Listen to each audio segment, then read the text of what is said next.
So how much do you think setting up a crematory would cost prior to retorts and then maybe with retorts?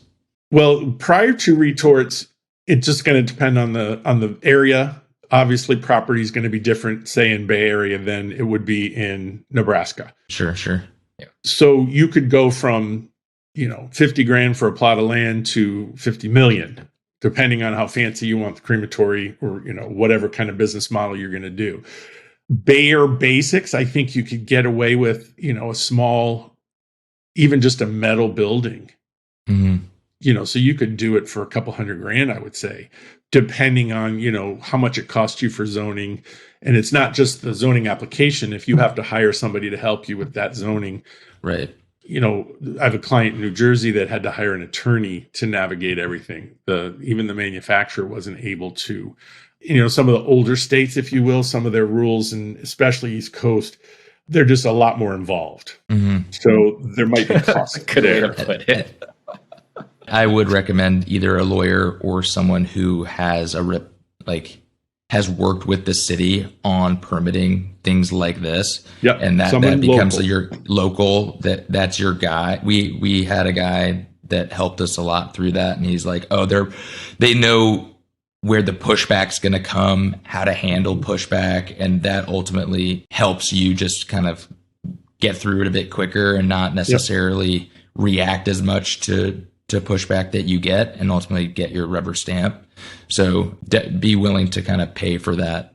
Yeah. And especially a lot of times when the manufacturer says, yes, we'll do this for you, no charge. A lot of times I've seen revolt from the boards, the city councils or whomever's making the decisions, because they don't want to listen to the manufacturer, because the manufacturer is going to get a sale out of it. So right. I've heard one say, you're going to get a sale. So how do I know you're not lying? Mm. I'm like, well, because I'm not a liar. I've done this hundreds of times.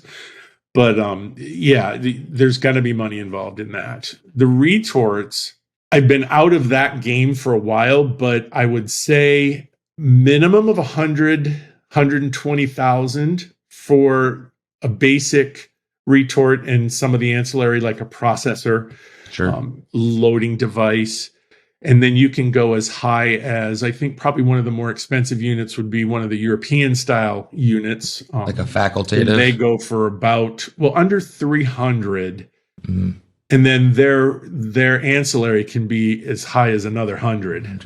Loading device can be maybe 40 grand, 50 grand. Same thing for the processor. So maybe that's right.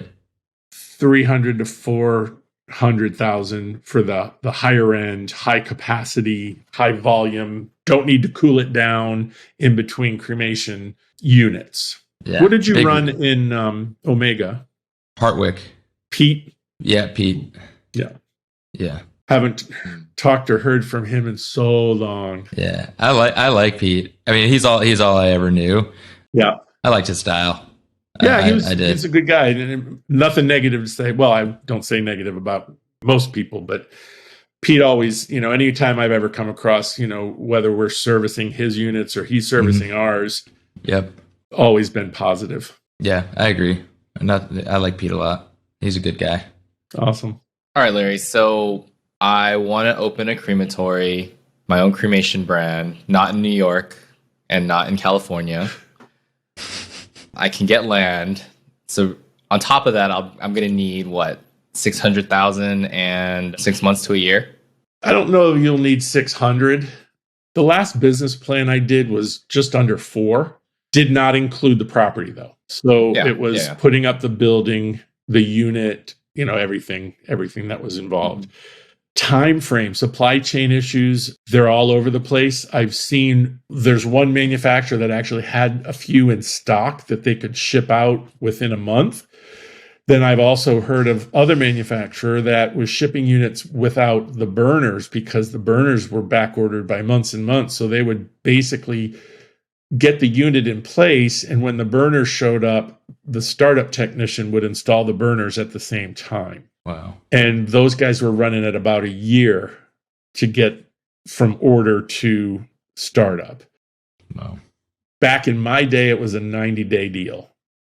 you put your deposit down in 90 days, barring any weirdness, we deliver your machine and get you going. But COVID changed that a lot with a lot of the supply chain stuff. Yeah, it did at various stages, various parts of the business too. Yeah, and different, like burners one quarter, and then the next quarter the computer programming modules. Yeah, maybe they were back ordered from wherever they come, and it's. I think another big issue, and I don't think anyone really talks about it, is the people are putting in crematories a lot more now than they had been 5 years ago. And I think the manufacturers were ill-equipped for that increase in orders.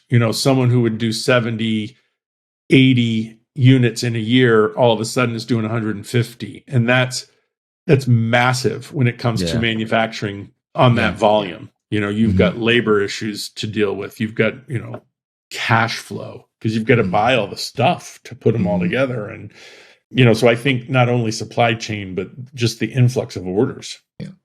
Yeah, it makes total sense. That's a big investment in both time, planning, and money. Yeah. But it's rewarding at the end. I mean, once you're up and running, I've never had a client that I've helped through that whole process say, I wish I wouldn't have done this. I always get God, this was a long road, but I'm sure glad I did it. And it was worth the wait, or it was worth the extra money, or, that kind of thing. It's so busy right now for me that I've had to stop taking clients that want to start crematories that aren't already in the space, because they're so much more labor intensive for us, because we have to educate them on the space as well. And it goes back to what we were saying about, listening. They hire us and pay us good money for our expertise and our advice. And then they disagree with it and say, no, we're going to do it our way anyway. And then they come back saying, this didn't work. Can you help us? And, and it turns into a lot of wasted time. And I had to stop it. And it's sad, because I don't think only professionals in the space. There's room for other people, but I can't be the one to help them today. Maybe next week. You can lead a horse to water, but you can't make it drink. Oh, Will, that is so good. And I wish I would have thought of it, but it's exactly right. I mean, my favorite line is "my people." Like, my people do this. My people know this. My people want this. And we've run into it. I had a client. He was completely out of the space. Wanted a business plan, wanted a marketing survey, wanted all this, wanted all that, got everything for him and didn't like it, and brought in another guy that he's worked with who builds hair salons. And the guy's telling me, well, when I do it's this way, and with it's that way. And I said, well, all due respect, this is not a hair salon. It's completely black versus white here. We're yellow and you're purple. And they just couldn't understand that. And that actual client was the one that triggered me to say, okay, I can't educate and help these guys if they're not going to drink the water. Right.